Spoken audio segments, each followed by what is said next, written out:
IMAT past paper 2024 chemistry section का question number 44 है आपके पास. Given that the relative atomic mass of nitrogen is 14 atomic mass unit, ठीक है, जिसे आप U से represent करते हो. How many nitrogen atoms are present in 0.7 grams of gaseous nitrogen? आपके पास आप ये मान के चलो कि एटॉमिक मास आपने 14 AMU लेना है, ठीक है.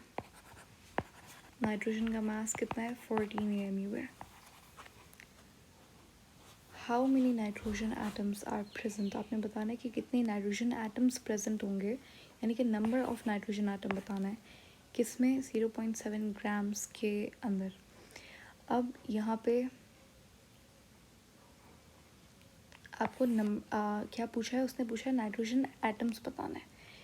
नाइट्रोजन एटम का मतलब है N, जिसका मास क्या है? 14. उसने दिया हुआ भी है, which is very kind of them, क्योंकि यहाँ पे बहुत सारे लोग, क्योंकि ये गैस है तो ये डायटोमिक होती है, 28 भी ले सकते थे, लेकिन यहाँ पे क्यों नहीं लेंगे?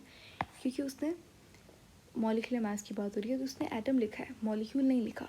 हमें नंबर ऑफ़ एटम्स बताने, नंबर ऑफ़ मॉलिक्यूल्स नहीं बताने. अगर मॉलिक्यूल्स का पूछा होता तो आप 28 म्यू लेते हैं, यहाँ पे नॉट म्यू, 28 AMU लेते, ठीक है. लेकिन उसने एटम्स का पूछा है. कैसे सॉल्व करेंगे? सबसे पहले नंबर ऑफ एटम का फॉर्मूला क्या होता है कि जितना भी नंबर ऑफ मोल्स होंगे उसको मल्टीप्लाई करवा देंगे हम एवोगैड्रो नंबर से, ठीक है.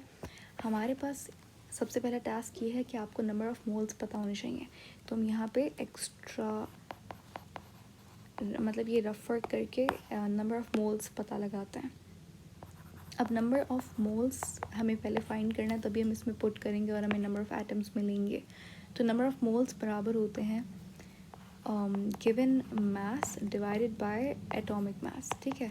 गिवन मास कितना है? 0.7 है, और इसका मास कितना है? एटॉमिक मास 14 है, ठीक है.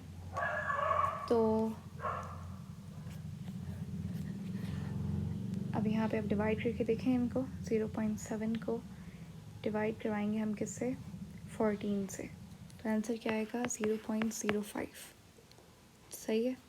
तो अब हमारे पास नंबर ऑफ़ मोल्स कितने आ गए? 0.05 मोल्स होंगे नाइट्रोजन के इन 0.7 ग्राम्स ऑफ नाइट्रोजन, ठीक है. नंबर ऑफ़ मोल्स 0.05 आ गए. एवोगैड्रो नंबर ये है, इस एवोगैड्रो नंबर की वैल्यू होती है 6.02 मल्टीप्लाइड बाई 10⁻23. सही है. अब यहाँ पे सिंपल कैलकुलेशन है, आप कैलकुलेट करवा के देखो. 0.05 को मल्टीप्लाई करवाओ 6.02 से, आंसर आएगा 0.301 मल्टीप्लाइड बाई 10⁻23.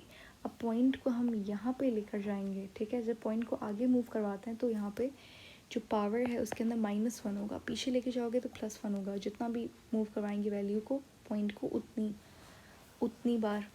जैसे अगर मैं 2 डिजिट्स आगे लेकर जाती तो -2 हो जाता, ठीक है. ठीक है, तो सिंपल मैथ्स है. तो 3.01 हो गया ये मल्टीप्लाइड बाय 10. अब यहाँ पे 23 - 1 हुआ तो 10⁻22 हो गया. तो ऑप्शन कौन सा सही है यहाँ पे? ऑप्शन ए, ठीक है.